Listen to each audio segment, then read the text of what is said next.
What's up, y'all? What is going on this morning? Episode 240. Welcome, welcome, welcome. Well, what's on tap for today? It's a lot of talk about retirement, okay? What is up with that word retirement? It seems like everybody is getting tired of working. Everybody want to quit. I'm tired of working. I'm done. I'm ready to stop. We got Aaron. We got Aaron Donald contemplating retirement. We got three or four guys retiring in NFL. We got the Warriors about to be retired if they don't get they act together. I wish Kevin Durant would retire his Twitter account. We got so much retirement talk, and of course, we got current games talking to. We got NBA Finals talk. We got the after Memorial Day Braves report, specialized by me. I've been ready. I worked on it last night, so you have to listen to it.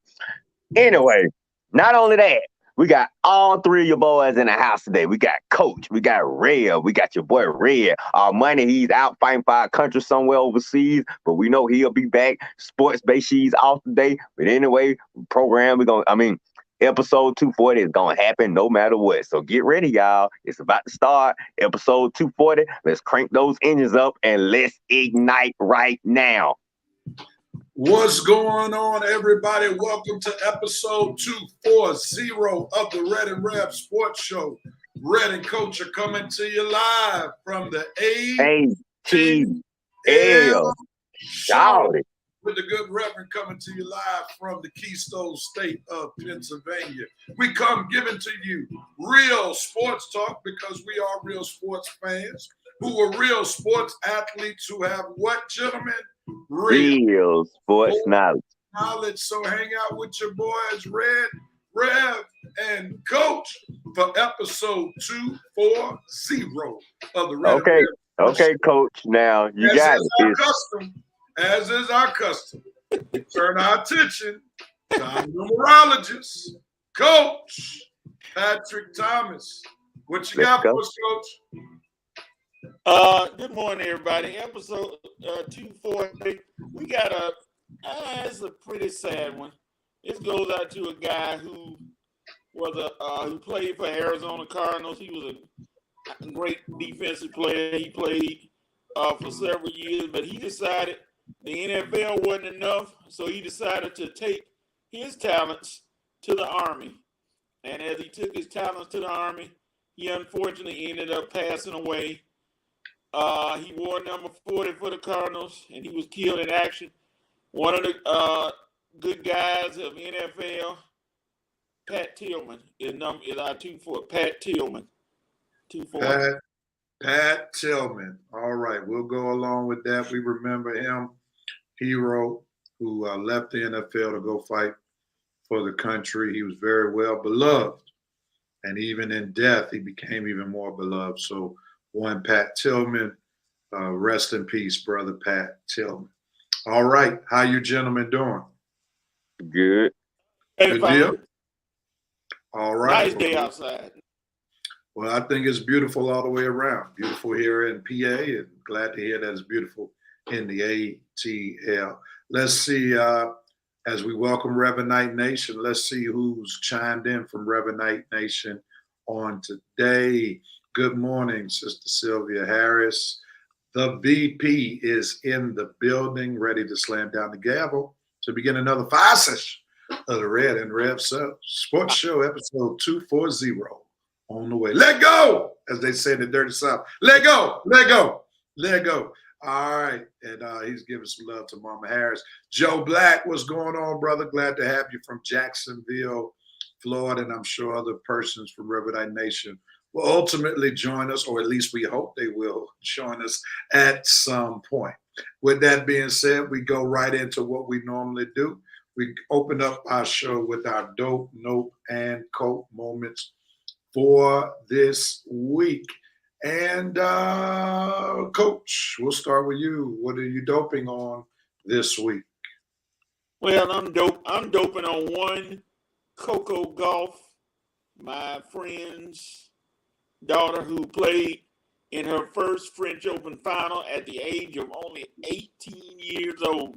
She's only 18 and she made the French Open final. So my dope moment is for Coco Golf.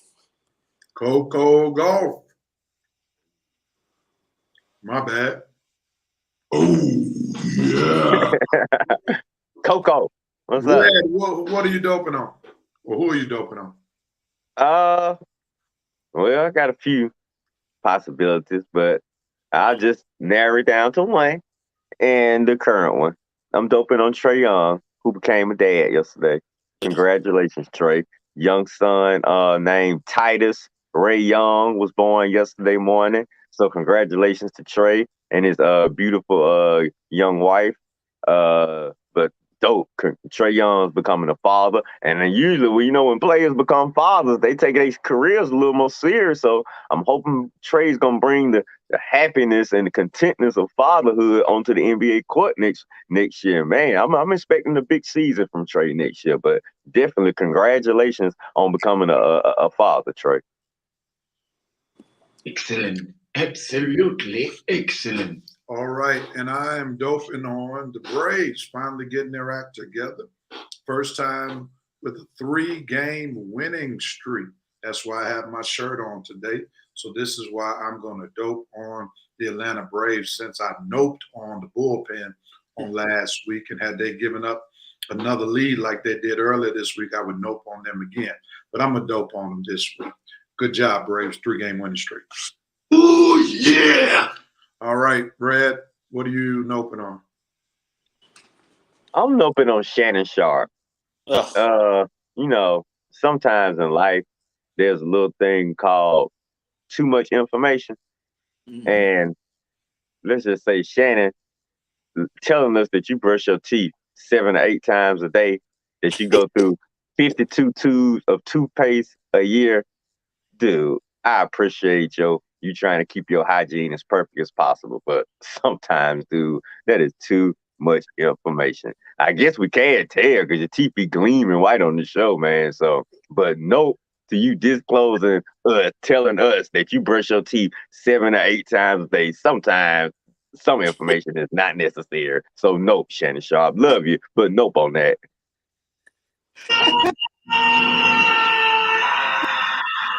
All right. I'm noping on the fact that we were robbed of having the best crew prepared for the NBA Finals to commentate it on ABC. Yeah. Mike Breen and Van Gundy. What's his name? Jeff Van Gundy. Jeff Van Gundy and Mike Breen not being available to get their commentary.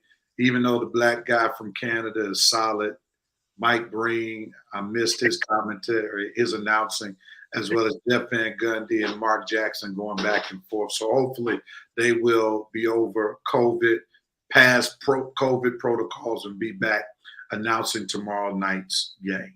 Bang! Oh, I'm sorry. Come on! All right. Coach, what are you noping on? I'm noping on one announcer, Jim Cott, who used to pitch in the major leagues. He referred to Nestor Cortez, the Yankees left-hander, as Nestor the Molester.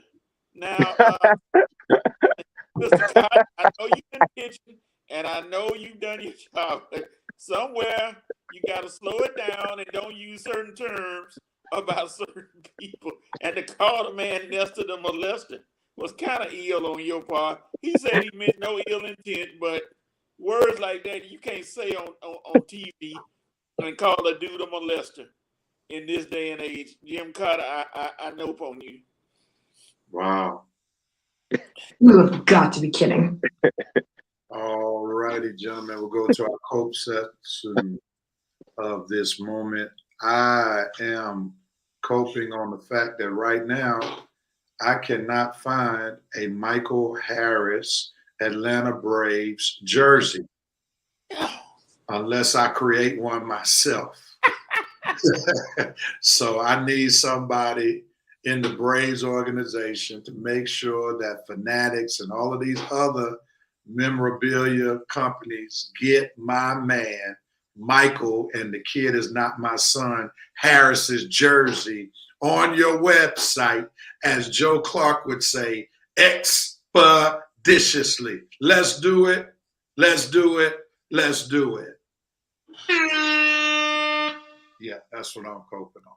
All right, Coach, what are you coping on?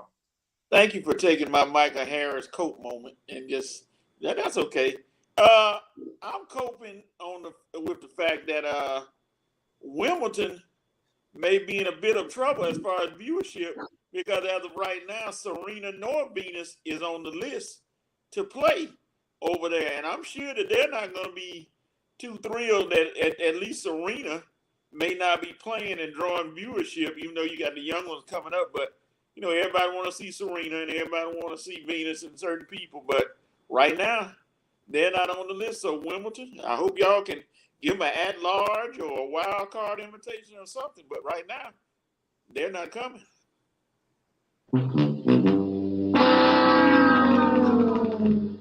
Redrick.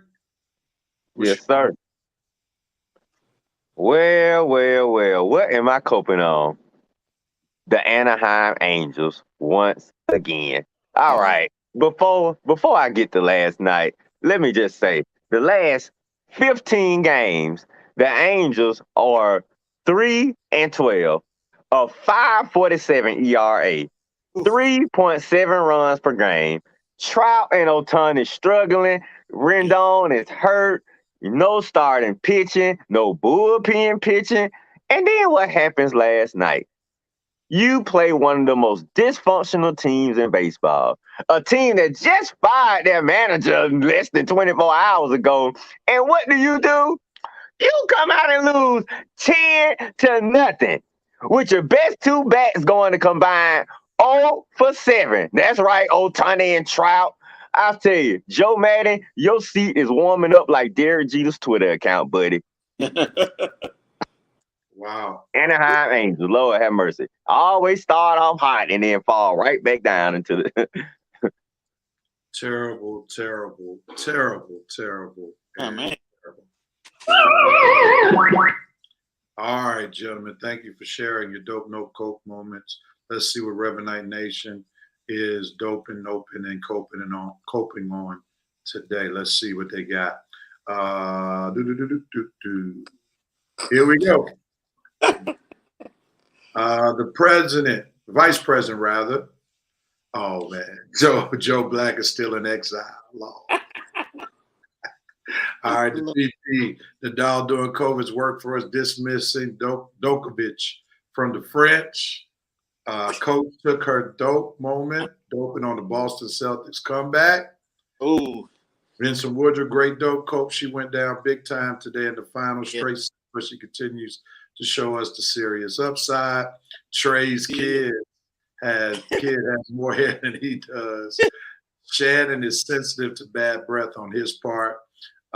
Alex Mack retiring after a great career. Joe Black retiring. Doping on that. Vincent Woodruff, you need a ton of toothpaste to keep those head to clean, Mr. Rhodes. Come on, bro. He's proud of those pearly whites. Mama Harris, halitosis is real, especially with the horse mouth. No, Pat Beverly needs to go to work to Safeway in his off-season. We're tired of seeing you on the NBA show. Lord, on ESPN. We ain't have to see him this week, thankfully.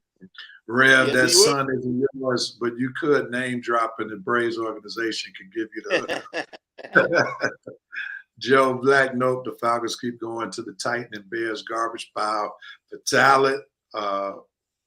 Let's see who else we got.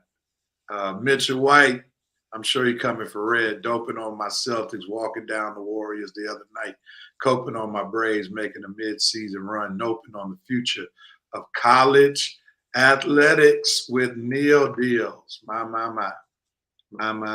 You've been saving that one all weekend, you mean? I don't think Serena's retired, mother dear. Vincent Woodruff, Jimmy Butler's final shot, you could have taken that to the rack. Horford wasn't going to stop you. Yikes. All right, we'll talk about that in just a minute. We forgot about that. She may as well. I thought she was done as well. Just chilling. Joe Black coping on baseball players slapping each other over fantasy football. Yeah, that was crazy. That was crazy. The other one just took it. Just took it. Yeah. Derek Jeter's Twitter account is on fire. He can make a simple tweet about bacon grease smelling oh so good. That tweet will go viral. Lance Bilbrew just dropping in at a Sigma State Board meeting in Warner Robins. Represent your fraternity, sir. We are definitely glad that you at least thought enough of the show to stop on by. No, Ain't that the Sigma call? I don't think so. I don't think so, Ray. Leave that alone. leave those fraternity calls alone, man. You might get beat up on the streets doing stuff. All right, gentlemen. Let's dig into what one of our Revenite Nation. We didn't initially have this on, but let's put it on. That's the beauty of being able to type in your topics during the show. Was Jimmy Butler's last shot ill-advised?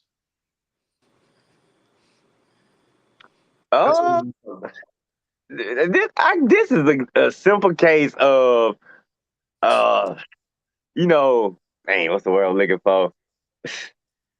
For like what had Jimmy made the shot, man, he would have been a hero all around the world. Miami would have loved him had that shot went in. He missed it. Now that's the worst shot he could have imagined. Why didn't he go to the hole? Oh, why didn't he take that shot? Why didn't he pass the ball? Had he made the shot now, and did he go to the finals, wouldn't nobody be saying nothing. Everybody be praising Jimmy Buckets right now. Boy, what a clutch shot. What a heroic moment. Man, what guts and gall it took to pull up and take that shot in front of Al Horford. Oh, we be praising Jimmy. Jimmy would be the next thing, next to Jordan right now.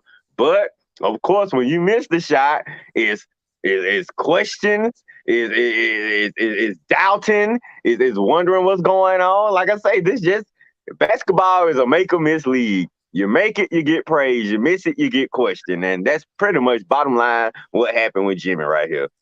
I personally don't think it's that big of a deal. I mean, the dude, I can understand his mindset.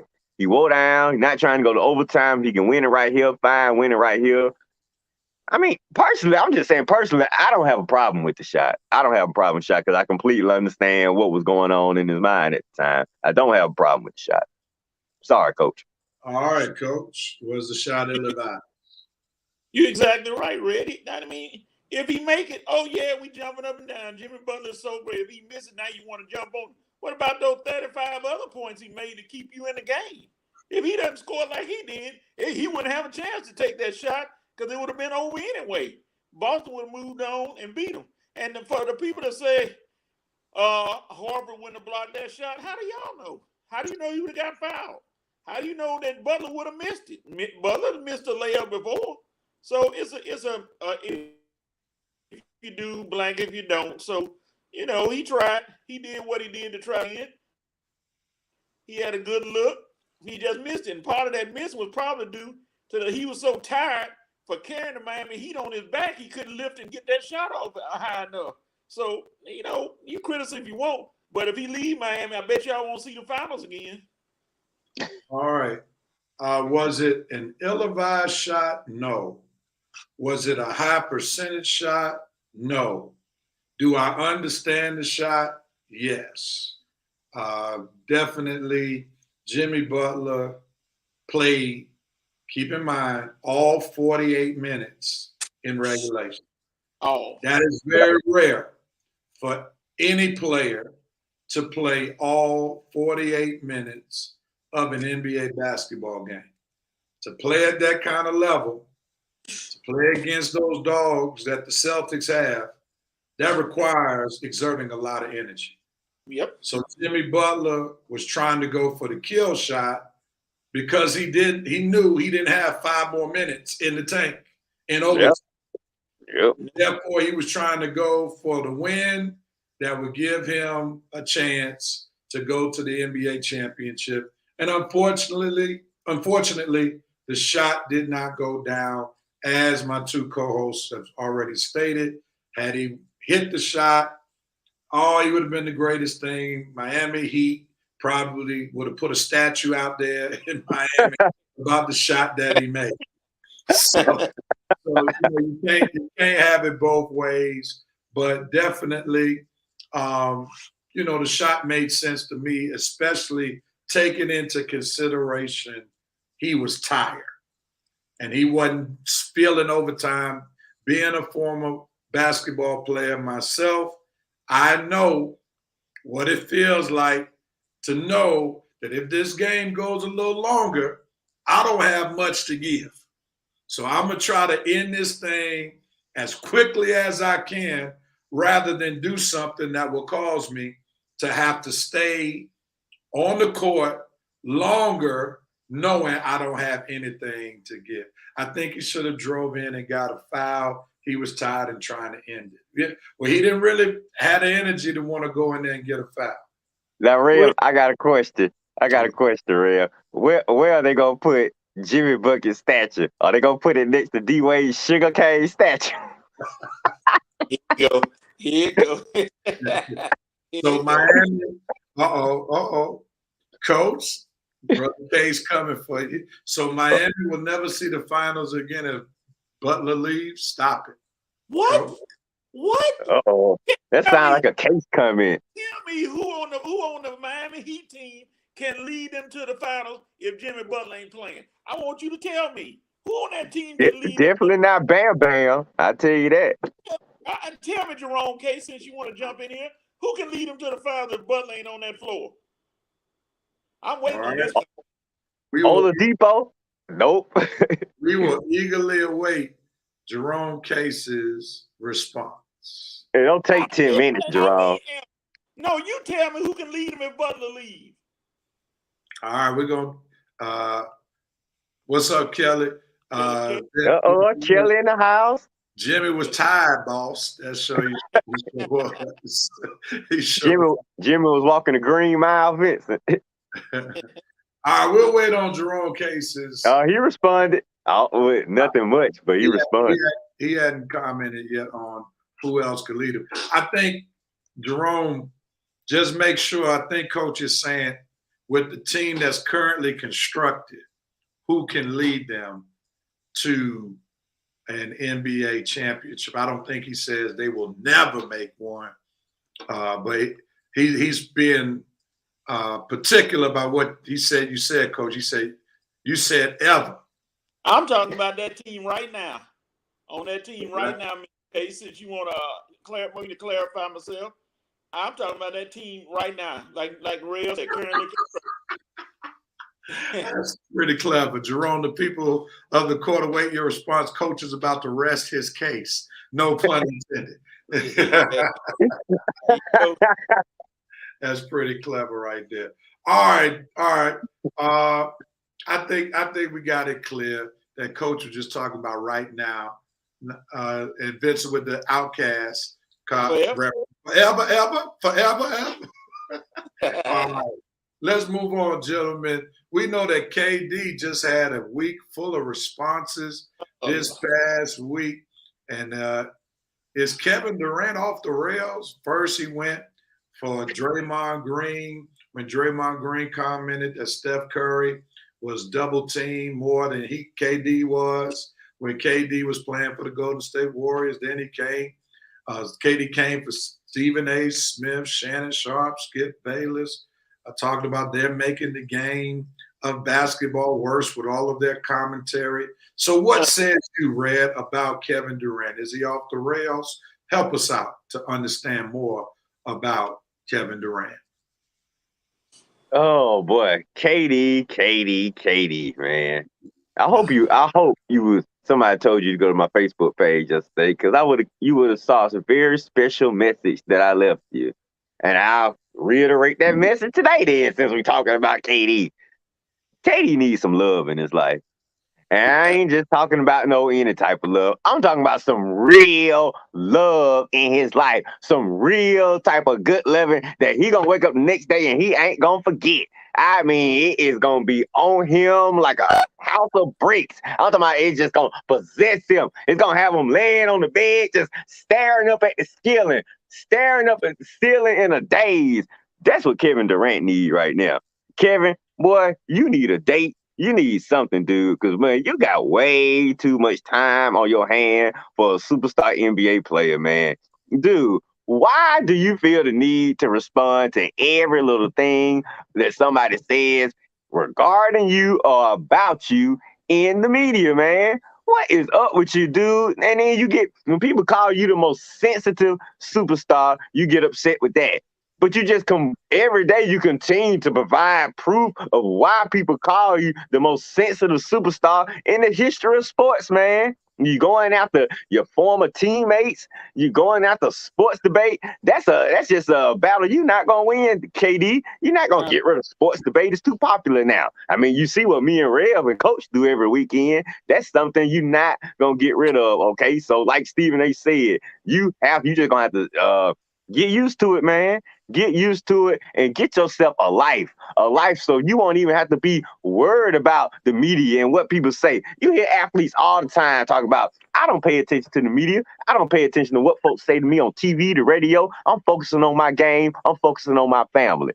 KD, you might need to take that advice under attention, man, because really, dude, you just come off looking so bad, so lame. Do you even know how lame you be looking, man? When you going back and forth in the media over anything, dude, you just need to stop, man. It's amazing. Nobody in your life, no close confidant has came to you right now and told you to stop this. You're not looking good. You're making yourself look bad. Somebody told me he used to date some WNBA player a few years ago that they was engaged. Why? I believe it. A WNBA player, not a woman that we all would date, but a WNBA player. Go figure, Kevin. That's the woman you was engaged to, man. Kevin, step your game up and step your love life up, man. And please take it to the game down. That needs to step down, dude. Stop being so doggone sensitive, man. And one more thing, buy a freaking brush. I'm tired of the naps, okay? It's about to hit me in my eye. God, I just got hit by a Kevin Durant nap. Oh. A nap. I think Joe Black put things in perspective. He said, well, you know, KD doesn't go to barbershops. He don't know about sports debates. Yeah. Hey, that's a good point, Rev and Joe. Oh, man, if y'all saw that episode of The Neighborhood when Cedric went to the barbershop, that has got to be one of the most hilarious episodes ever. Check it out, y'all. All right. Hold on. Some people are trying to check you, Red, a little bit. Red Rose, you would date Skylar Diggins if she were available. Okay, that's one for Vince. And let's be honest now, as far as the attractive, Skylar Diggins is 1% of the WNBA. And yes, you're right. I definitely would date. I would date Skylar Diggins, and I would date 2 or 3 more other ones. Swing Cash. And there's a few more in there, but you see, they don't get the popularity like the other players do. It's the other players that get the popularity, not the Skylar Diggins and the Swing Cashes. If the WNBA will market more ladies like Skylar Diggins and Swing Cash, I don't think me and Red will have a problem with it. See, cool. Or Coach. But Coach, you love women's basketball, period, so you give them a chance. Here's what Vince said. Problem is, Red Rose Skylar wouldn't date you. No, here we go. So I know you the one brought her up. How you gonna go out on me and you the one brought Skylar Diggins up?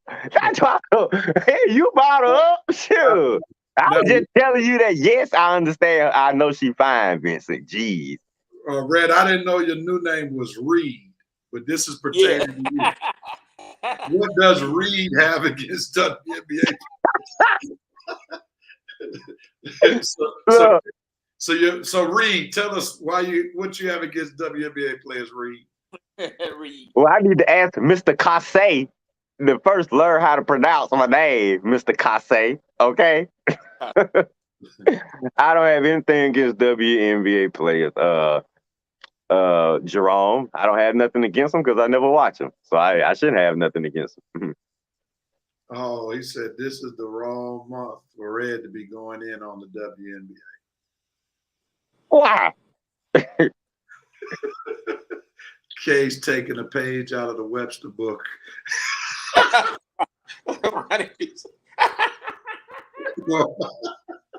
Why you messing with Armani? Armani ain't here to defend himself. Oh my goodness, man. Mr. Kase. All right, let's move on. We're gonna shift gears real quickly to football.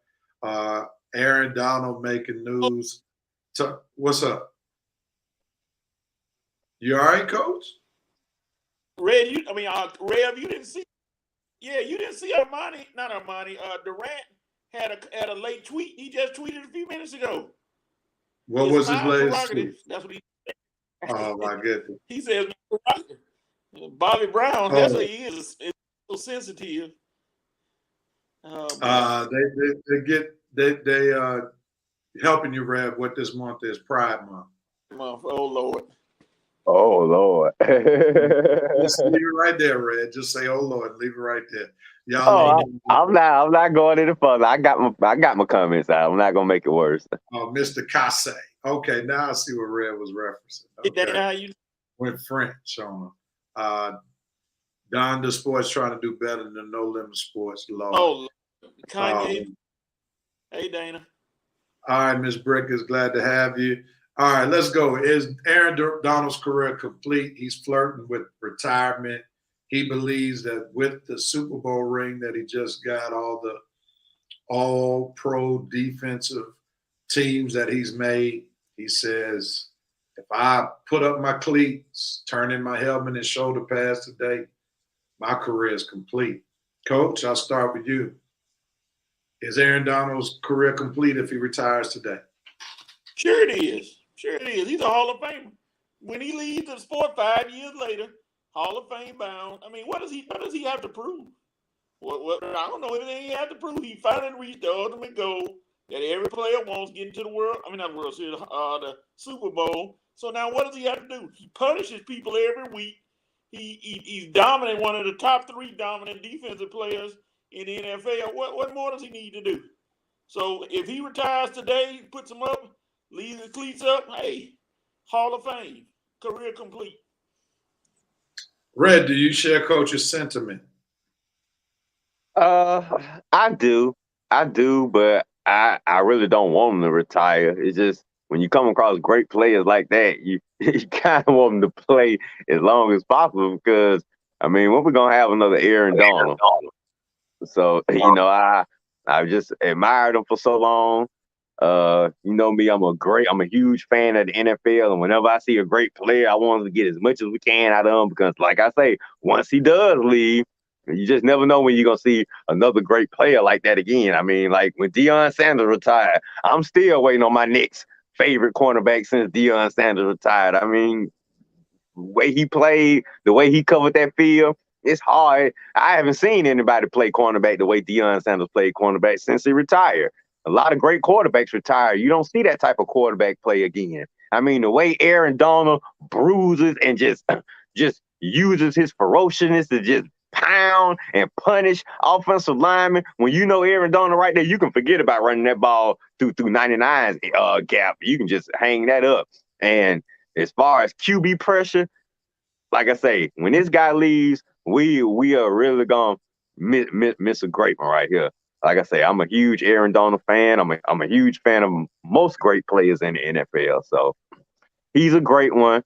And yes, his career is complete as of right now. Yes, he would be a first ballot Hall of Famer as of right now. But no, I don't want him to retire because, yes, I would really miss him. And I share both of you all same football sentiments. In regards to one, Aaron Donald, 7-time All-Pro, first ballot Hall of Famer, no doubt. Now adds to the resume, Super Bowl champion. There's nothing else to prove. I think he's trying to keep his body intact as much as possible so that he can continue to go to Los Angeles Lakers football games and flex his muscles and all of that stuff, not looking broken down. So Aaron Donald, if you feel the need to retire, man, go ahead on and do you. You fought the good football fight. And whenever you finish your race, you're definitely going into the Hall of Fame. All right, gentlemen, before we do halftime, since we're moving right along. Halftime already? Before we do it now, we're going to add this right here for you. Let's go right into it. Uh-oh. Braves report. Let's do it. Okay.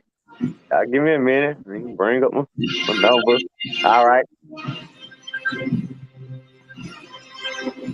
So we're doing the Braves report right now. Yeah, that's what we're doing. You hear the music, don't you? Okay. All right, Braves report. Well, here's my pre-Memorial Day Braves report. Well, we are 26 and 27. Hold up, Red. You said pre-Memorial Day. That's been a couple of weeks. No, post-Memorial Day Braves report. Sorry, y'all. God, they gonna kill me. All right, I'll take the heat. Post-Memorial Day Braves report. Now, we are 26 and 27, second in the East, 8.5 games behind the Mets, 3 games out of the wild card. The Braves team ERA as of this point is 3.86. That's 7th in the National League. Our team batting average is 241. That's 9th in the National League.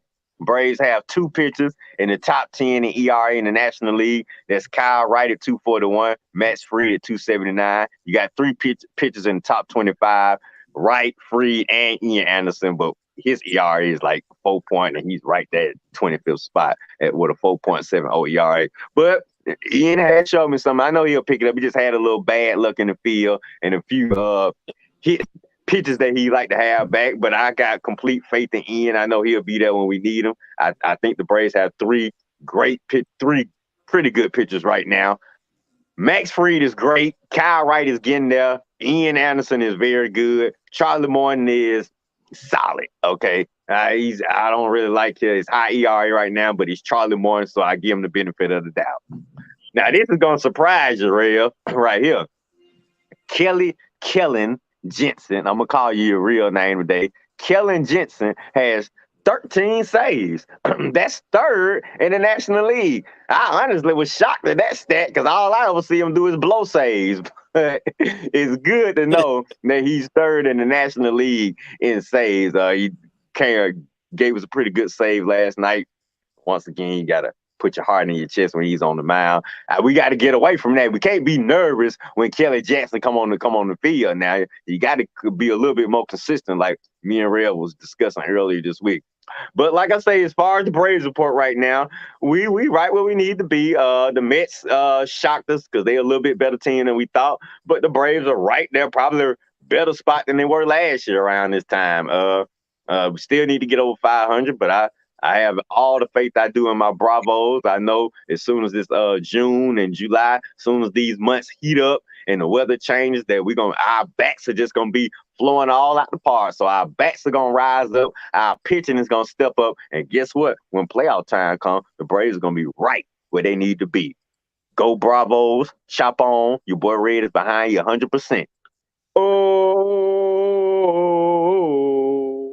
All right, Red, thank you for your report. Coach, you have anything to add? I mean, he said everything you need to say pretty much. They right there. Last year, they were about the same pace. Now the other night, who did they play? The Diamondbacks. They picked it up and hit and murdered the Diamondbacks. So if they can keep that up, and Jansen can find his way to not be out there throwing all over the place, him and Will Smith should make a deadly combination. They should be tied for top saves in the league, but sometimes things happen. So I have no doubt the Braves are gonna pick it up. And your namesake is making the rounds, boy. They're talking about him big time. Michael Harris, saying that he's one of the future stars. He probably could stay there for the rest of the year, pretty much. Well, Michael, and the kid is not my son, Harris, is definitely batting well. As we posted, 286, has some timely hits this week. It doesn't seem like he's rattled, very composed. He could be my son with those characteristics, because I do have those characteristics. But nevertheless, I'm glad to see that he's doing well. And I'm glad to see that the Braves have somebody that Black kids in Atlanta can identify with. Acuna and Albies are dark skinned, but they're not African American. And it doesn't help that when they do well in games, well, Albies can speak English Acuna been here 3 years, still can't speak English. Got to bring his interpreter. That makes his viability in the community not as good because he can't speak the language. He just have no idea what he said after the game. You can't send him to the elementary. You can't send him to the elementary school, the high school. That's too much money to be paying an interpreter right there. Yeah, you got to send a translator with him. Yeah, exactly. So we definitely need a Mike Harris to just be a star because that would be really helpful, all jokes aside, for the Atlanta Braves being able to market the team to the Atlanta, Atlanta children who a lot Boy, of. you got two guys, real. You need to bring Swanson back too, because Swanson, you can market Swanson locally and you can market Harris locally. Maybe you market Swanson out in the north side. Well, Swanson's a slam dunk. Swanson is already marketable because all those white ladies love him. They love him. There you go. There you go. You see where I was going with it. Going with it. I'm just talking about it from more the African American side. Oh yeah, you're right. Yeah. As you know, when you go to the Truist Park, it's raining with white folk at the game. Yeah. So they're gonna be there if Dansby is there or not. They'll just have a few more white young girls there because of Dansby, no doubt about it. But we'll have more people trickling in if Mike Harris is really that dude. Yeah, Mike to throw a couple of suits on so all them sisters can come check him out. Mike Harris. I don't know if he has that Dansby Swanson appeal amongst the African American community, but I think we would definitely love in the Atlanta community, even though I don't live there, but I still am there from time to time because my mom kept a home there. We would love to have a black player, African American player, because that's what we remember when the Braves made that move from worst to first. Because Terry Pendleton at third base, Otis Nixon, center field, Dion on that team, Lonnie Smith, Brian Hunter on that team, David Justice, Marvin Freeman. Like the whole outfield was African. And a lot of black players. And then they brought in Fred McGriff following years. Fred McGriff. The crime dog. So Marquise Grissom finally came in. That was a bad trade when they gave David Justice up for Marquise Grissom, though. Yeah. That was a bad trade. They didn't give themselves a real chance to defend their World Series. But yeah, Marquise Grissom did come, and they had quite a few players. Let's see, the Bravos, your boy Red Rose is behind you. As long as you're doing good, y'all fall off. Red will be doing sweetly right. The Braves are looking good at one of those wild card spots. They're too far behind the Mets now, and I think they are for real this year. Man, please, we ain't too far behind the Mets. It's still early, Alexis. Don't get scared now. We all need to pull our money to get to. Oh man, that's funny right there. Rev Truist Park is storming. White people, you definitely need some swaggo with some Black Rain by Michael Harris's presence. Fred McGriff's hat still doesn't fit. David Justice is trying to get away from crazy Holly Berry. We won't go into that. We won't go into that. I know what you mean, Vincent. Lord, do I know what you mean? A somewhat volatile situation from time to time. We'll go straight into halftime of the Red and Rev Sports Show. Halle Berry gonna sit us in the halftime. Yeah. Here we go. Hopefully, y'all enjoy the first half of the Red and Rev Sports Show. We're coming back to you with second half action. We got what else we got? We got basketball. Basketball, retirement talk. I said WNBA. No, NBA Finals. Oh, God. Nope, the WNBA. That ain't getting me excited. NBA Finals action coming your way. And then we also got some football talk. So hang out with us for the second half of the Red and Rev Sports Show. We'll be right back. Peace and love, everybody.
And we are back after halftime of the Red and Rev Sports Show. We hope that you all have enjoyed the show thus far. Again, we got some NBA Finals action that we'll be talking about in just a moment. We'll talk a little bit about some football. Let's see any comments from Reverend Knight Nation.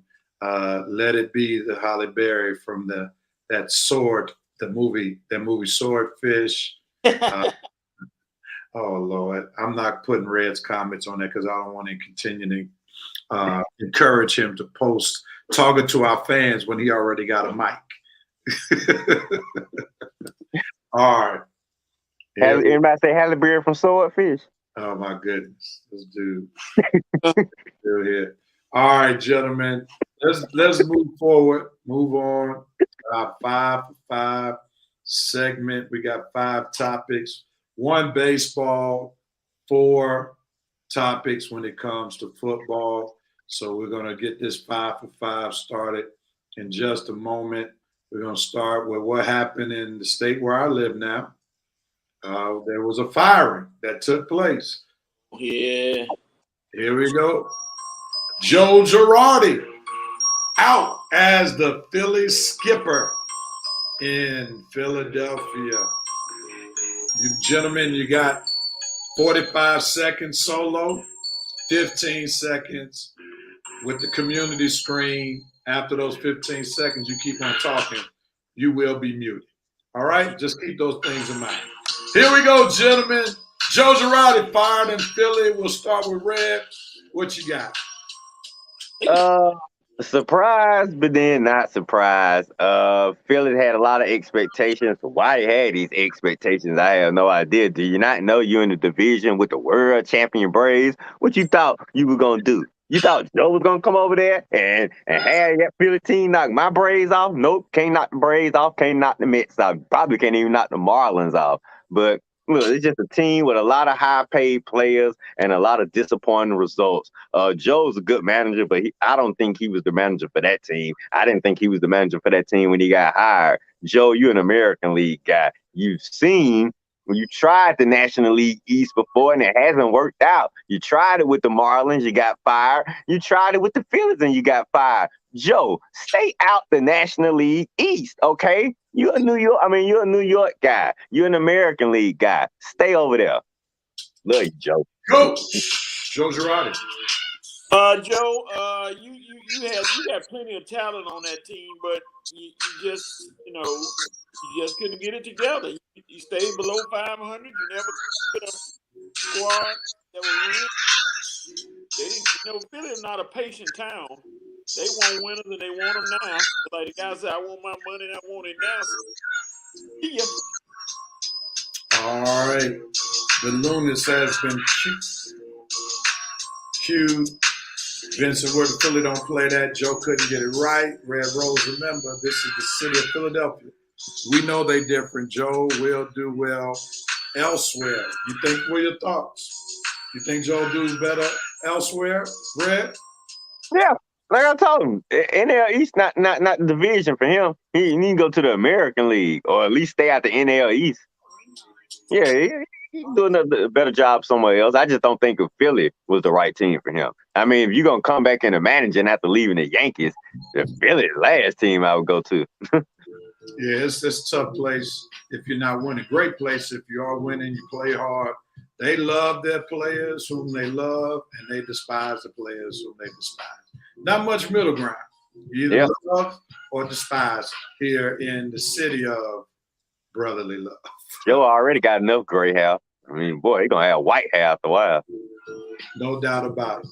All right, gentlemen, let's on to the next topic.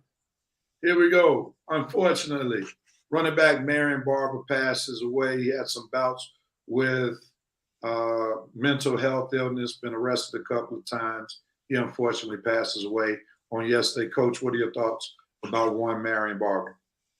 Barber's one of those tough, dependable running backs. He did well, especially when he was in Dallas. He was a mainstay there, and then he got traded. But it's just so unfortunate to watch guys, well, people in general losing their life so early because of certain things. It just is so, it's kind of sad looking at it, and you like, 38 years old, you need. I know y'all are close to 38, if not 38, over 40 maybe. But like me, it's just sad to see somebody that young pass away. Such a sad occasion. But Marion Barber, rest in peace. Red, your thoughts?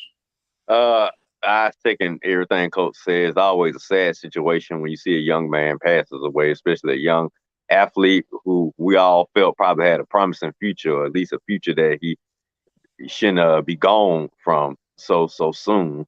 Like you say, he was a pretty, like Coach said, he was a great, change of pace running back during the Parcells era when he coached the Cowboys. Very well respected player. He got traded away from the Cowboys, and career took a dip after that point of his life. But like I say, very well respected player. Sad situation because he was just 38 years old. Like I say, he'll be missed. He'll be remembered. It's just a sad situation when any young person passes away at the age of 38. Vincent Woodruff says, rest in peace, Marion Barber. CTE is real. Sad rest in peace, Marion the Barbarian. Again, sad. That was his nickname. And after he played with Dallas, he had a little stint there with the Chicago Bears for a little bit. All right, so let's move back on. We'll crank up the music on this one. One of the Falcons' former players, the center when they made that Super Bowl run, Alex Mack, retires. Red, what's your thought about the Mack attack retiring? Go. Very, very well respected center. Definitely, I think is a future Hall of Fame player. Probably one of the best centers of his era. I just wish he could have completed his career with a Super Bowl ring, which he was well on his way to in 2016. I'm not going to speak any more of that situation because it's just going to bring tears to my eyes and my heart. But like I say, very well respected center. Definitely a future Hall of Famer. Former Falcon player. Wish he had got a ring. He didn't. And I'm going to stop talking right now because any more thought on them because I'm going to start crying. Coach. Well, when the Falcons were having line trouble, they always looked at a guy like Alex Mack to bring him in. And as soon as he came in, they improved big time because Alex Mack was one of those guys who could galvanize and bring a group together and get them to play ball. So Mack is going to be a Hall of Famer. I hate that he's retiring, but hey, he'll go down as one of the best centers of all time, regardless. All right, one Alex Mack finished up his career with the San Francisco 49ers. Kudos to the Mack attack for protecting that garbage for all of those years. Enjoy your post-NFL life, sir. Thank you. I could have said it better myself, Vincent. Thank you. Thank you, VP, for those candid words about the new Colts quarterback. We appreciate it. And, there you go. Well, I won't be there for long. I promise you that. And we approve that message. All right, the retiring bug was real busy last week in the NFL. This week, Ryan Fitzpatrick retires. Only man to throw passes for 9 different teams.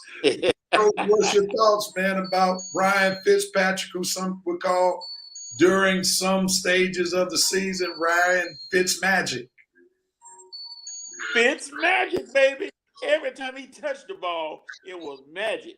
Unfortunately, it wasn't magic to get anybody to a Super Bowl, but hey, he knew how to spin the rock, and he threw for a bunch of yards. And if they caught the song, I forgot who sings it, Traveling Man, this is the man right here.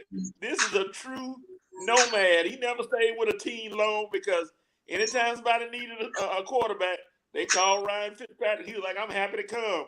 I ain't gonna get you to a Super Bowl, but I'm gonna win some games for you. That's all I'm there for. And that's it.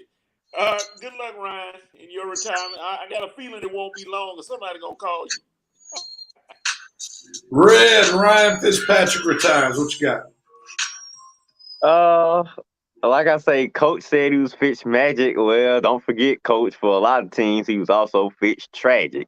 And you're right. He's gonna come in and win you a lot of football games. He ain't gonna get you to those Super Bowls.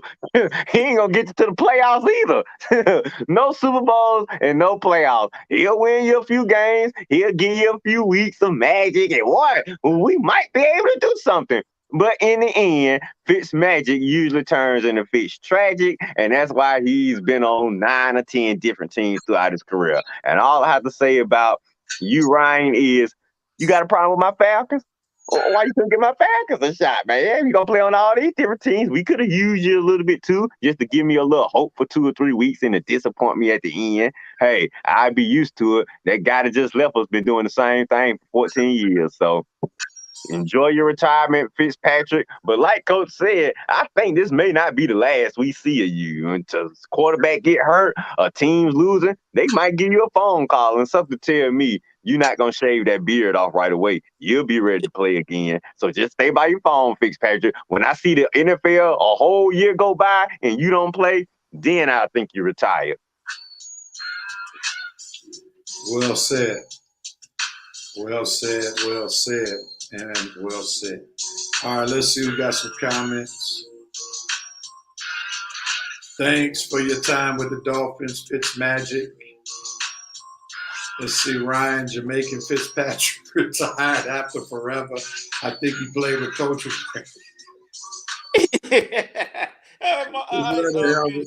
Kudos to Mr. Harvey. He understood the assignment everywhere he went. Great job, Ryan. Gonna miss the beard. That's right, he did go to Harvard. Yep, no doubt about it. It's a testament to him play and start for 9 NFL teams, having fun with your retirement. We'll see him in a booth in the near future. I love it when Red Rose poo-poos on folks' parade. No one does it better. And one group of fans that are have to be ecstatic that he bombed in Buffalo. The fans in Buffalo are ecstatic that he bombed because they wouldn't have Brother Josh Allen if Ryan Fitzpatrick didn't bomb. Because remember, he had one good year when he got over there at the beginning, and they signed him to like a 2 or 3 year contract.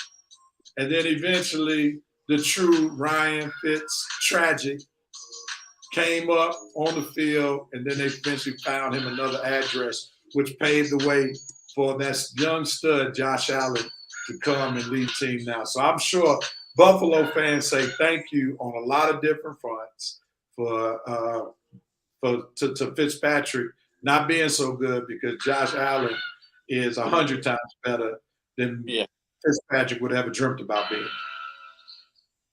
All right, last one.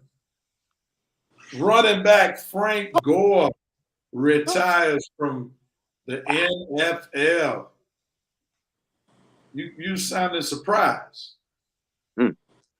Red, jump on it. Yeah, I am surprised. I mean, I never thought Frank would retire. This dude's he's about to make history as the first 50-year-old running back in the NFL. I mean, he already was the first 40-year-old running back. I mean, Frank Gore, we just never seen all this, man. With all those injuries you had early in your career, for you to be still hanging on this long, man, Frank, dude, you going in the Hall of Fame just for your durability. When Frank Gore's name is called in Canton, he's getting in for durability alone. You're going to be one of those Curtis Martin type Hall of Fame selections. You getting in on durability. Never had any big playoff moments. Never had no big Pro Bowl moments. You were just, a consistent, solid runner throughout the regular season. You had your 1,000-yard seasons, but you just never, jumped off the screen. You weren't like a Barry or a Walter or an Emmett or even Jim. Well, no, Barry, Walter, Emmett. No. Oh, I'm messing up my joke. Barry, Walter, Jim Brown, or even Emmett, Now, I said it right. But anyway, time's almost running out. Frank Gore, I'm surprised you hang on this long, but enjoy your retirement. You're definitely a Hall of Famer. I'm going to miss you, buddy. Respect. Coach. Gore is one of the most, I don't know if disrespected is the word, but it's got to be something, because people don't think he's not a Hall of Famer. I don't know why. He done enough. What is it? Top 5 in the NFL in rushing yards. I mean, the man can play. So hey, Frank Gore retiring, good for him. Go retire, relax, take it easy, and enjoy your NFL career. 5 years, Hall of Fame. All right. Let's see what Reverend Nation has to say. As a fellow Miami alum, thanks for all you've done in your NFL career.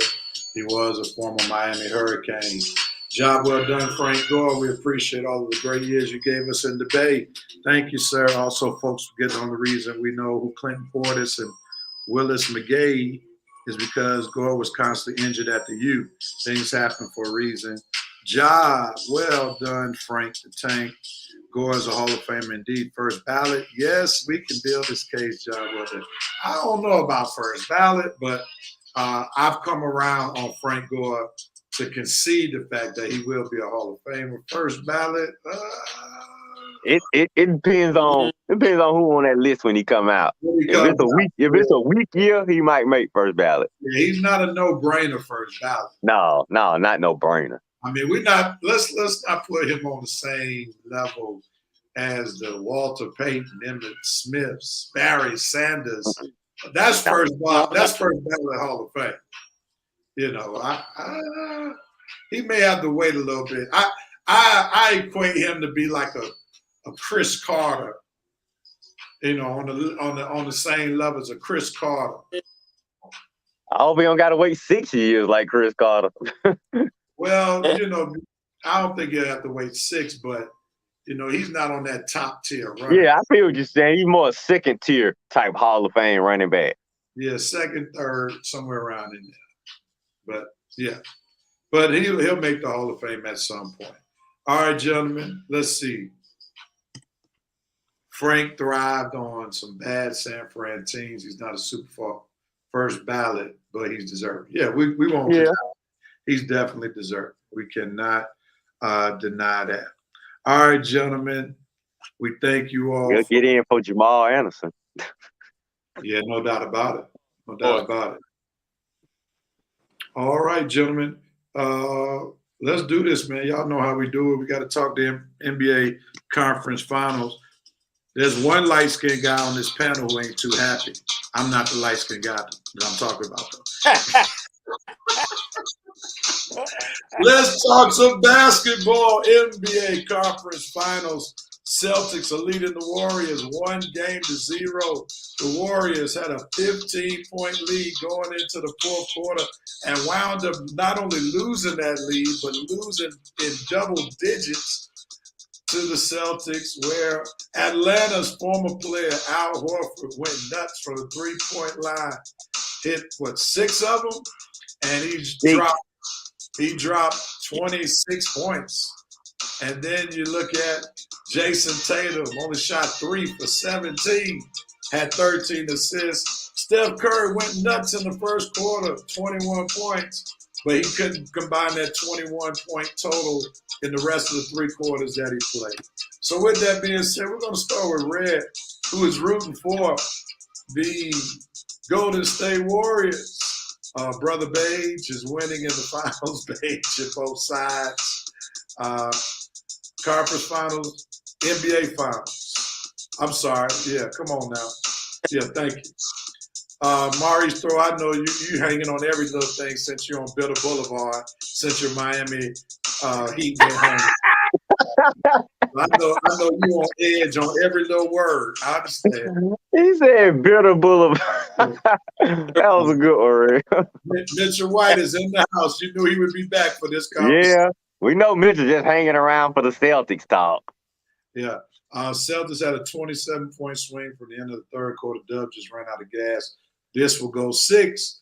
Who you got winning in the 6th, Brother VP? Al Horford, the hero. Now, Red, you had Golden State winning this in how many games? I think 5. All right, so clearly I believe your 5 total has changed. I would believe that changed. Has your winner of this series changed after what you saw in game 1? No, it hasn't changed, but it's a little concerning. I just say that. What As in- concerns did you come out of the game one with? Man, I see now why I want to play. I see why I want to play Miami in the finals. And I see now why I see what Real was warning me about, man. Real, once again, your prognostications come to fruition, man. Lord, Lord, Lord, have mercy. I mean, I guess I saw it coming because the way Steph was going off in the first part of the game, they never really had a big lead on Boston. You would see after the end of the first quarter, they was only up by 4. At the end of the second quarter, Golden State was down by 2. Then they came, back with the humongous third quarter, and even still after that, they was only up by like 11. It's not like they was up by like 20 or 30. Even still, I probably still would have been worried. But man, if Golden State gonna punch Boston with your haymaker, and all you can do is have a 4-point lead after 1 quarter or an 11-point lead after 3 quarters, man, that ain't gonna be enough. That is not gonna be enough. Okay, Boston is one of them jokers. You have got to knock the out. You got to knock them out, and you got to put your foot on their throat, and you got to keep your foot on them until they are completely destroyed. This team is no freaking joke, and I can admit that now. Mitch, man, this defense ain't no joke, man. They bombarded Kevin Durant. They bombarded Giannis. They bombarded Jimmy Butler, and it's looking like they about to bombard the Splash Brothers. Man, I hate the Celtics with a passion, but you just cannot deny that they locked down nerve-wracking defense, and the way Mr. Neil Long got these guys playing, man, the way he put put them guys in check. I mean, you got to give Mr. Neil his credit. You got to give Nia Long her credit for that little dance celebration she did supporting her man last week.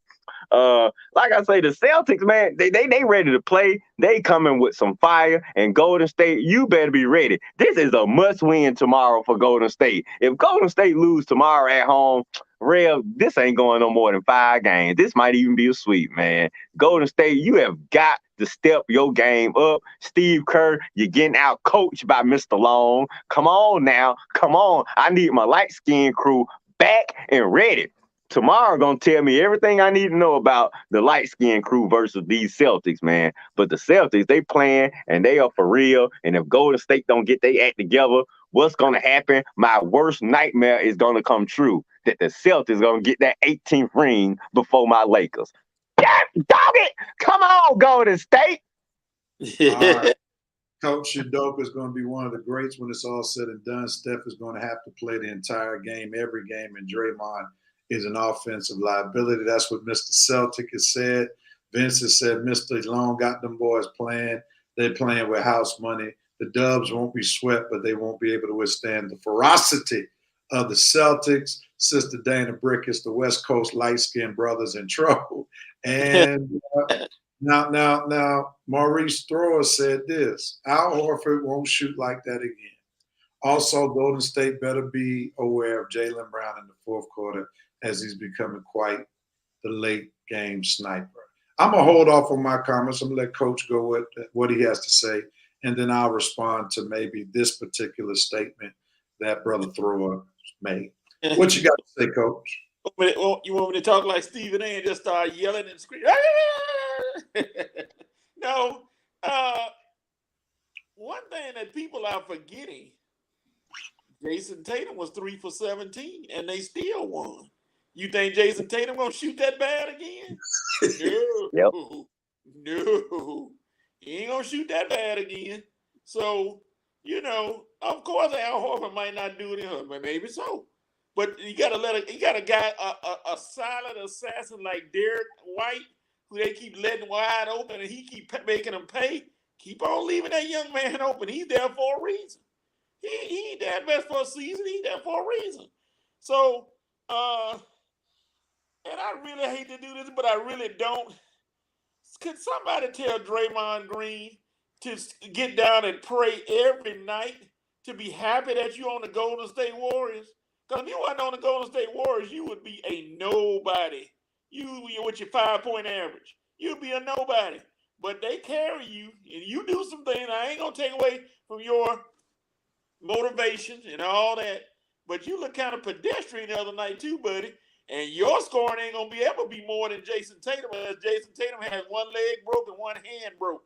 So Golden State got to win game 2. I ain't gonna say it's a must win. I'm sorry, it's a must win. Lose game 2, they in serious trouble going to Boston.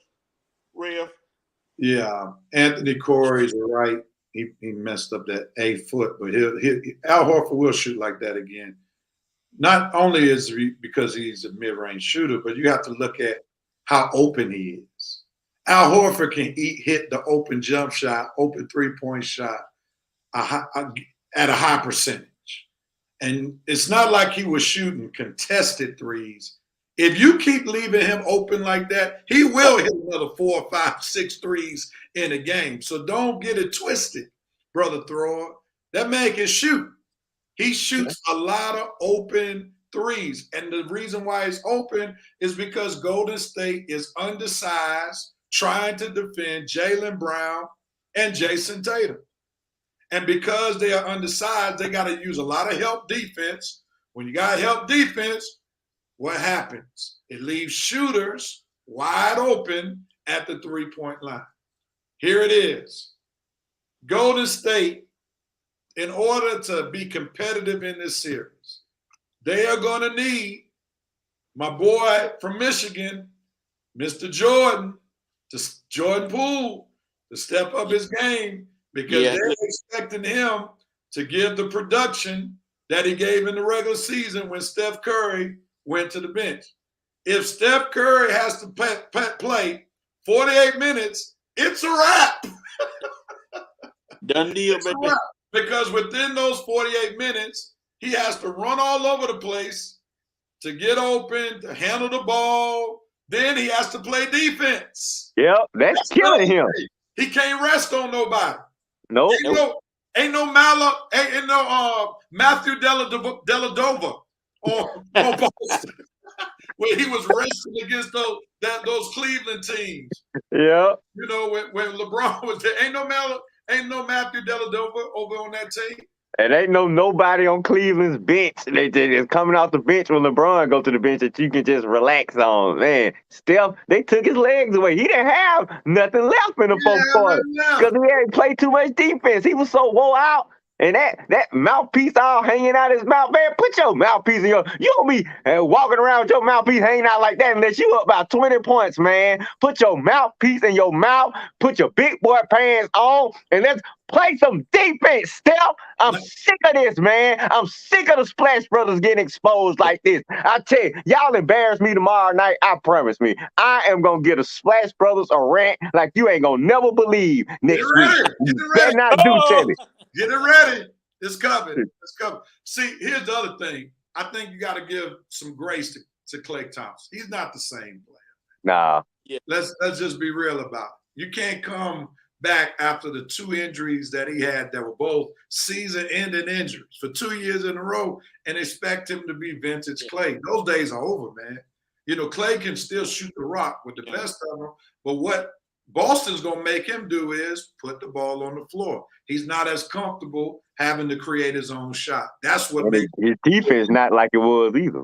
Yeah, exactly. He's not. I mean, think about it. He had 2 major leg injuries.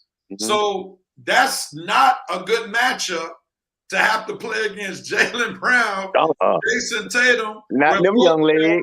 Can take the ball to the cup. Both of them can create their own shot. That's not a great matchup for the Golden State Warriors. Even Grant Williams or Marcus Smart gonna give them trouble. I'm saying the Boston got way younger legs than the Warriors got, and the Warriors' young legs they not effective enough to be getting minutes like the Boston young legs. And let's not get it twisted. Let's not get it twisted. Draymond Green was tired too. Yeah. He got all the players. He was trying to say the politically correct stuff in that press conference, but he's looking at all these guys that can bang with him and don't think nothing about him. Al Horford took him in to the blender the other day. just backed him down. Then you got Grant Williams, who don't care nothing about him. Then you got Robert Williams, who don't care nothing about him. And Yeah, that's where's the big time Draymond at? Where's that ferocious guy that was terrorizing and bullying all those people? Dude, you ain't nothing but a little punk when you get exposed, man. I am so sick of Draymond. He ain't nothing but a punk when he get exposed. You can bully the smaller players or the players that ain't got the experience or ain't got the ain't got the experience, ain't got the muscle, ain't got the guts, the body you up. But man, you go up against Boston guys, dude, you are nothing. They ain't intimidated by you at all, man. With your little bitty 6'8" self and your triple single points, man. 5 and 6 points here. 6, 8 rebounds, 5 or 6 assists. Man, get your scrub, garbage, trash behind out of here with that, man. That ain't gonna do nothing. You better step your game up, man. We need points. And that's the key really to Boston on defense. Let Draymond be wide open. Yeah. You don't have to really rotate until he becomes a bit more. Draymond is not the Al Horford for the Warriors. They wish he was the Al Horford. He ain't nowhere close to the Al Horford for the Warriors. Well, let's also do this though. As my man, brother man, I don't want to call him Miss Nia Long, like Coach Udoka. Coach Udoka. Udoka. Ime Udoka. Coach Udoka. As we give him his props, and he's done a phenomenal job. He's coached against NBA championship coaches and is holding his own. We got to give props, and I know Mitch made mention of this earlier during the week, but we got to give props to their former coach, Brad Stevens, who put this roster together. Good call, Real. He knew what this team needed. He knew what he was struggling with when he was the head coach. And you saw one of the first things he did was he got rid of that little small point guard, Kemba Walker. Not only him, he got rid of Dennis too. Got rid of Dennis Schroeder during the middle of the year. And guess who he got for him? Al Horford, who was in basketball purgatory in Oklahoma City. They were paying him not to even play. And then Brad Stevens went and got him. So Brad Stevens is the brain that put the team together. Udoka put the team together on the court and being able to get them to have chemistry. But Brad Stevens was definitely the mind to put that team together because he knew they needed a good guy in the locker room. And it doesn't get any better than Al Horford. Al Horford is a great locker room guy. So, Red, let's do this. Brad is in the front office right now. Yep, that he is. Yep. Green's age has caught up to me. His mind is more athletic than his current body. I think Draymond on the low is preparing for his new career because he's on a whole lot of podcasts these days. I think he's trying to prepare for his next career. Man, think Hawks fans thought Dennis Schroeder was the future point guard. I did. I'll admit that. Red was never high on Dennis Schroeder, Corey. So you're talking about what I like. He's on my Hawks team on NBA 2K right now. Dennis. He's coming off the bench. Oh, he's coming off the bench. For real? Oh man, I'm so glad we got past him. But see, I can't really say Steve Kerr got our coach, Jerome, because here's the thing. Whenever Steph went off the court, that's when they lost the lead. I mean, it's as simple as that. And you cannot play a small guard like that 48 minutes. You can get away doing Jimmy Butler like that, a game or two. You can get away doing LeBron James like that. They're bigger, stronger. You can't do Steph Curry like that. Nope. Steph will pass out. Jordan Poole is going to have to step up his game. The two players for Golden State Warriors are going to have to step up to avoid this being a 4 or 5 game series. Jordan Poole, when Steph is on the bench, and Draymond Green. Oh, I thought you were going to go Wiggins.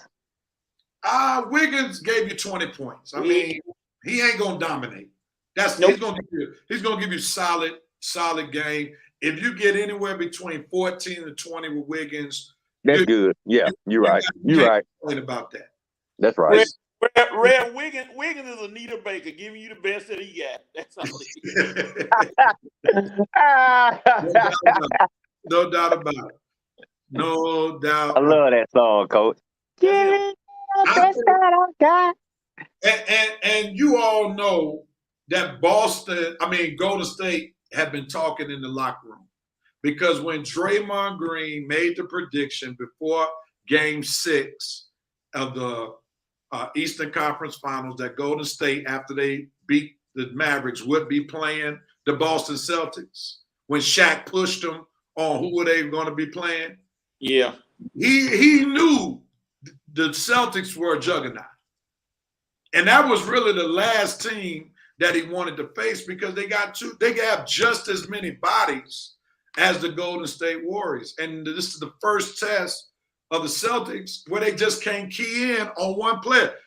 I mean, that has to be very disheartening. You lose at home when their best player, as Coach made reference to, shot 3 for 17. And then you lost by double digits. Yeah. That's the thing that makes you really have to question your hope in this series. Yeah. Because you basically saying, I would actually think Looney needs a strong game. Looney's gonna be Looney, man. He's gonna give you a few offensive rebounds, and that's about it. You know, that Looney's effectiveness is based upon the missed shots. They ain't running no plays for Looney. Exactly. They ain't calling his number at the goal. They'll break the defense down and dish it off to him, or he's going to get an offensive rebound. That's his value to the Golden State Warriors. Draymond's value is he can pass the ball. Draymond's value is supposed to be on defense. Okay? Draymond is going to be open for open threes, and he's going to have to be able to show that he can hit it with some consistency. You know, Looney's going to give you 10, 12 solid minutes. But if you're expecting Looney to have a big game, you might as well say goodbye to the Golden State Warriors, because he ain't built for that, bro. Man, for real. You know the guys who need to step up and Golden State go win, and those are the ones that got to step up. Yeah. Not no Looney. Anybody expecting 30 points from Looney now. Nah, man. If you putting your hat on, putting your hat on Looney, man, you might well start playing NBA 2K. Right. You might well just take your hat off and just throw it somewhere. Well, Draymond, I don't think he's scared to shoot. You know, I think he just wants a better shot. But trust me, there have been times where Draymond understood he was going to have to shoot. And a lot of it is he just has to be prepared to take the shot. Not just, okay, the ball's in my hands, the clock is running down, I got to hoist the shot up. But he has to just shoot the ball knowing if that ball rotates to me, I got to be willing not to wait on Clay, not to wait on Steph, because think about it. That's admirable of Draymond Green to want to get the ball to Steph and Clay, because he knows they drop buckets. They rain threes. You know, a lot of players in Draymond's shoes would not even be sitting up there worrying about Clay and Steph. They've been trying to hoist up those shots themselves. That's right. But Draymond knows those are higher percentage shots, but he's going to have to take those shots, because I think the Celtics are not even rotating on him. Now, what's Anthony Corey talking about Herter? He said Herter don't shoot enough? He said Herter shoots it a lot more than Ben Simmons. That's what I'm about to say, man. Herter be shooting us out of the game sometimes. All them shots he get up. Sometimes you got to say, yo, Herter, calm down, bro. Slow down. What game were you watching, Anthony Corey? Yeah. Herter ain't got no Ben Simmons syndrome. No. If Herter could, he would shoot 30 times a game. He wouldn't even blink. But Ben Simmons, no doubt. You know, it's so bad with Ben Simmons, they even programmed it in NBA 2K. He don't shoot any open threes in NBA 2K. If he's not in the paint, that shot ain't going up even on the video game. They got him down to a T. It's crazy. Yeah. It's crazy. All right, so let's go with some predictions. So, Red, you're not going with 5 anymore. Nope. What you got? Warriors and how many? Well, judging from what Boston doing, and I know how, I think I got a pretty good feel on these two teams now. I guess I'm like everybody else, real. It's going all the way with my team. Hopefully, taking advantage of the home court this time. But we gonna have a repeat of 2016, and hopefully this time Steph will make the right play. But I got 7 games, Warriors in 7. Okay, Coach, what's your prediction? Let's see. Before 2015, here go the Warriors right here. I don't see nothing. That's right. You didn't see any Warriors fans because they were high, like they weren't worth nothing. But as soon as they won, here they come. Oh, I've been a Warriors fan forever. You don't know who Chris Mullin is. You don't know who Mitch Richmond is. You don't know Monte Ellis. Yeah, you don't know nothing. But now they start winning 2015-16. Yeah, I'm diehard Dubs. Diehard, shut up. Diehard nothing. It's going 7 games. The Warriors are going to lose, unfortunately. I feel bad for Steph because I like Steph. I like Clay. I don't like Draymond. I like Iggy. But the Celtics are ready. Udoka, he is a man on a mission. And they said when a man first time coaching in the finals, the first time coaching, have won pretty much most of the time. So we'll see. Game 2 going to tell a lot. If Golden State don't come out there and melt down and destroy the Celtics, like Sweet Daddy Williams told JJ on Good Times, y'all in trouble. Now, Coach, you said You never did give us your prediction though. That was beautiful. I said it's going 7 and Boston gonna win. Oh, Boston gonna win. Okay, you Yes, kind of sir. put that in there. you said Coach Udoka on the mission. Well, I think he's finished that mission, Coach. Neil Long said yes. I think the best assessment I've seen is, except for the 7 game, he says it's gonna go 6. The Celtics are gonna be their worst enemy right here. Like I have to agree with Anthony Core right here. That's why I'm still saying Celtics in 7. Because the Celtics are gonna be good to let 2 games away at home. They get complacent. Yeah, that's why you're right. And that's how I think Golden State will win at least 2 games, because Boston sometimes can't appreciate success. Now, like against the Miami Heat, they should have let Maurice Thrower get out of his what I'm going to call it. They should have let him get to his poo-poo party a game before. You know, they waited till game 7 to give him false hope.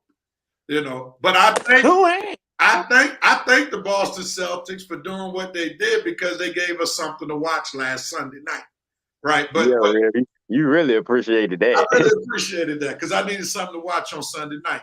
They should have taken care of business on Friday. Yeah. Okay. But the Celtics are known to not take care of business, like Corey said. So they're good for a 2-game meltdown. That's why I'm going to say 7, because I think Golden State might win 1 outright. I won't be surprised if they win tomorrow. Yeah, and then Boston to go home and let one of them home games get away. Yeah.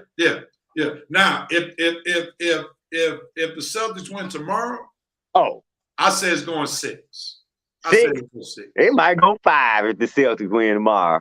Now the Celtics get complacent again. I'm gonna still give them 2 games to cough away. Okay. That makes sense. That makes sense. Because Miami shouldn't have went 7 games with Boston. No. Miami didn't have the talent, especially when they didn't have Tyler Hero. Yeah. Played most of those games. You saying Boston should have won the East in 5? Yes. Yeah. That one should have been over soon. I agree. Yeah, Golden State would be. And see, that's why I think Golden State still got a chance, because you poo-poo too much now. This the wrong team to be poo-pooing with. By 20, I wish you were a betting man. I would take that bet in a heartbeat. Well, I mean, coach, now there could be one of the games that real talking about. The games they poo-poo, they usually get beat bad. They ain't gonna poo-poo this one. They stole. So you guaranteeing tomorrow gonna win? Boston? Boston No, gonna win tomorrow? But I know they ain't gonna lose by 20. They ain't gonna get blown out. I don't know. Warriors need a confident. They need a confident win. I want them to blow them out tomorrow. But you right, the chances are the way they play defense, it won't be a blowout. But I can always hope. Warriors. Yeah, just wait till we get to Boston. I promise you, Mitchell, y'all gonna lay an egg in one of them games, and you better hope the game that y'all lay an egg ain't gonna be the game you regret, because this gonna be the team they can actually win with y'all poo-pooing. The Heat, they didn't have enough. They were hurt. The Warriors could win while you poo-pooing, so you just keep them poo-poo thoughts, Mitch, and just wait till tomorrow. I'm gonna be on you, Mitch, the whole series. All right. Rev, you better tell your classmate it's gonna be on. Here's the thing with Golden State. The reason why another reason Golden State might be in trouble is that they're the true definition of you live by the three, you die by the three. And I think Steve Kerr was spot on the other night in the press conference where someone was asking him, why are there so many huge swings in the course of a game? Yeah. Where somebody's up 15, then they lose a 15-point lead, and somebody else up 12, and they lose it. That's what happens when you get three happy. Those are not high percentage shots. These guys make them at a huge clip, but those are not quality shots when you are up 12 and 14 points. That's crazy. That's when you go to your 2 point. That's what I was trying to tell Mr. Case the other day when he was trying to call me the old man who's the get off my lawn guy. You lose games like that.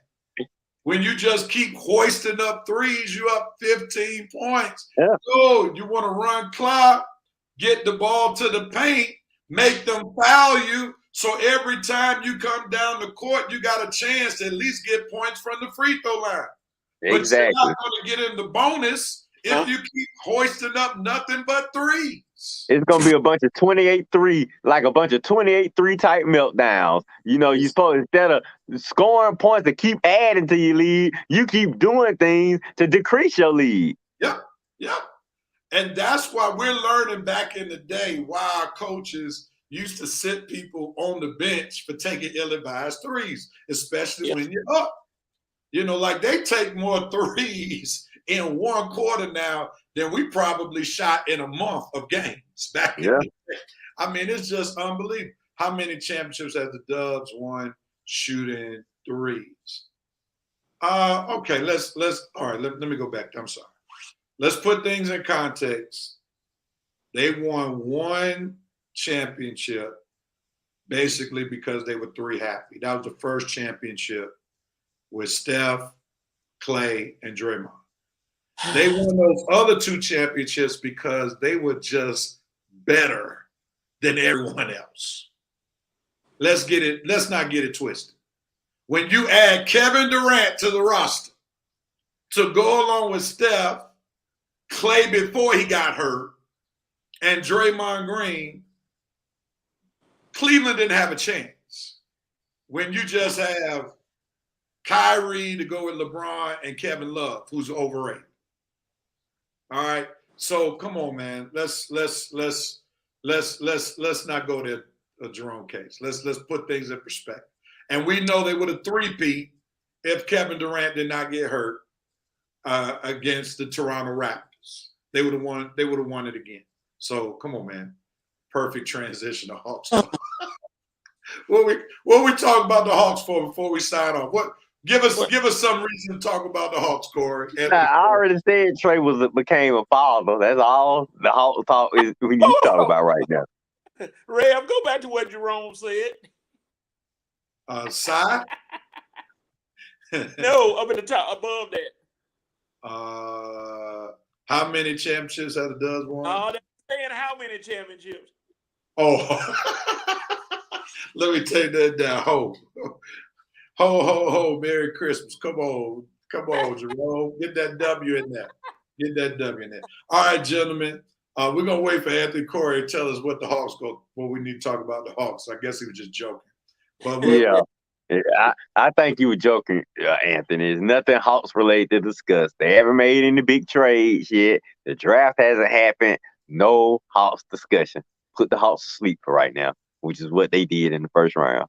all right, who has the right to do what, when, where, how as we get ready to conclude this show? Who wants at it first? Let's see. I guess I'll go with it. The Falcons, you have a right to keep all this positive talk up. I am loving what I'm hearing from the coaches. I am loving what I'm hearing from the quarterback. I'm just loving what I'm hearing from this Falcons offseason since the draft. I never thought I'd be as pumped up for a Falcons season after the draft than I was before it, but I am. And we're going to see, because Terry, you definitely made some real interesting picks, and we're gonna see if the coach can just make all this, put all this in the pot, and just mix it together and see what we come up with. But I'm loving how our new quarterback is sounding. I'm loving what our coach is saying, how he's not gonna let this season just be one of those seasons, how he's gonna fight for every single win this season. The Falcons, you have a right to live up to everything you saying since the draft. That's what you have a right to do. Because if that happens, the Falcons might have a surprise season. It feels good when you don't have Matt Ryan around. You actually have hope. And that's what the Falcons are giving me. Hope. So Falcons, you have the right to keep it up and to keep giving me hope. Thank you. Coach, who has the right to do what, when, where, how? Jerome Case, you have the right to get a cellular phone and not post your comments while typing on a typewriter, where you keep making all these errors. My God, every sentence you put on here pretty much has an error in it. And I know you're better than that. Well, at least I think you're better than that. But you be in such a hurry to put your post in, that typewriter don't click as fast as you want to, but it's okay. That's why they got correction fluid. Well, you can't use it on this, but anyway, you know what I'm talking about. All right. Let me see what I'm going to go with. you using one of those misery typewriters, Coach? Yeah, where everything just didn't matter what was said. Red and Coach have the right to be quiet while I'm trying to do my "you have the right." But I'm going to do this one. Braves, you have the right to keep up your winning ways so that you can make this NL East competitive, so that you won't have to rely on the NL wild card. 3 games today. Let's make it 6 games in the next 3 days, because we want something to talk about now that basketball season is about to be over. So you have the right to keep up the winning ways of these past 3 days. All right, They will, real. They will. All right, let's see what the Revenites have to say before we sign off. Mitchell White, man, you drinking the same Kool-Aid Red drinking, huh? Falcons will win 8 or 9 games this year. You heard it here first. Wow. Like, y'all are very my you have the right initially is going to be Red. You have the right to temper your expectations of the Atlanta Falcons, because talk is not walk. And, you know, they're trying to get folk to buy seats. They can't say we're going to be terrible in Atlanta, because we don't have that diehard fan base where people are going to spend money just because. So, you know, but we got a lot of young up and comers, so we young and positive, better than being old and knowing what was going to happen with old Matt.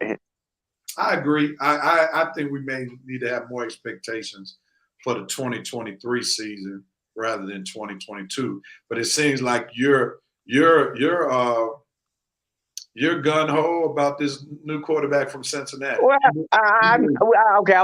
I don't think we're going to no Super Bowl, winning no big playoff game. I just want them to get off to a good start at least. Just get a feel for the game. So, like you say, next year in 2023, we can be ready for a real run. So you would rather have? Let me ask you this: you would rather have the Falcons play well this year and keep the guy from Cincy, rather than going for the quarterback at Alabama or Ohio State next year? Well, it depends on how well Rittler looks, yeah. But I mean, just Falcons just got it. They just happen how it fell. Real, we needed a quarterback this year. We had to take one. If we needed a quarterback next year, yes, it's a couple of more options available. But if Ritter come in and play well, I'm moving on from the quarterback position. Yeah, Young and CJ Stroud are probably gonna come into the league as better options and more ready, or I don't say that their potential is going to be higher than what Rittler is projected to be. But with all three guys, it ain't no guarantee on none of the guys. And Rittler, for all we know, can have a better career than both of those two guys next year. That's fair. Herschel Walker, you have the right to just shut up and walk away from politics. Facts. It ain't gonna happen. It ain't gonna happen. Jordan Poole, you have the right to score and not turn the ball over. There we go. You had the right to score, but you had the right score. See what I'm talking about? Jerome, you have the right to proofread your post before you post it. Lord have mercy, Jerome. We got to go back to English and grammar class with you. Can somebody get Miss Jonas' number from Mays High, Miss Warren's number, Miss Ramon, some of me and Rev's old teachers? Case, you haven't been on the case with your writing today, man. Come on, bro. For real, boy, you would get kicked out of Miss Jonas' class with this type of stuff. She'd be like, Miss Jonas said, that's a cold 57. You remember all those codes she used to have? Yep, Cold Red, Jerome Casse. She be that's a cold 23. He sound about as bad as Biden. I'm some of those people.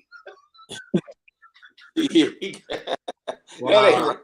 Wow. Red Rose, the Falcons have the right to let you down once again. Hey, Coach, we have the right to buy Jerome J. Case some Mavis Beacon type. See, here we go. Oh, boy. Now, Rev, see, Coach, he wants to play the game. He's going to have to play it right. Woo! Woo! All of them were right. Woo! Falcons have the right to not have any more catchphrases. Oh my God, that's good. I like that, Anthony Corey. That was oh cool. Boy, Corey, you on point today, buddy. Hey, you need to come on the show more often with these statements. VP ready to slam down to end another 5-session Red River Sports Show. 240 in the books. Have a safe weekend, people. Fast and physical dive with the brother.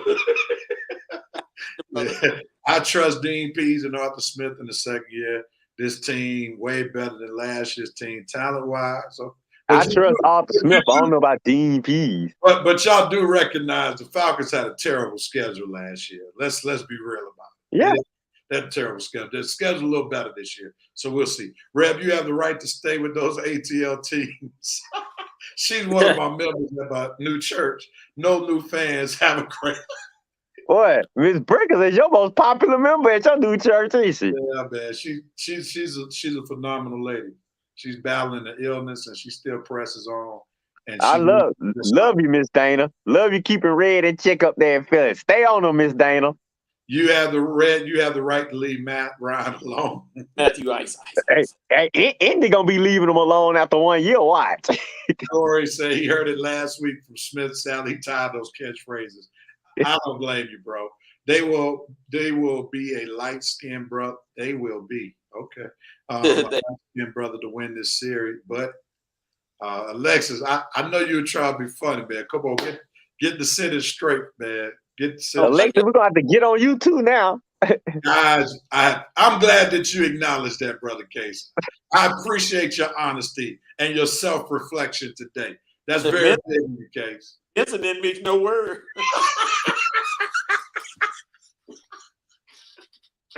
Not much, man. I'm a beaver going to beaver.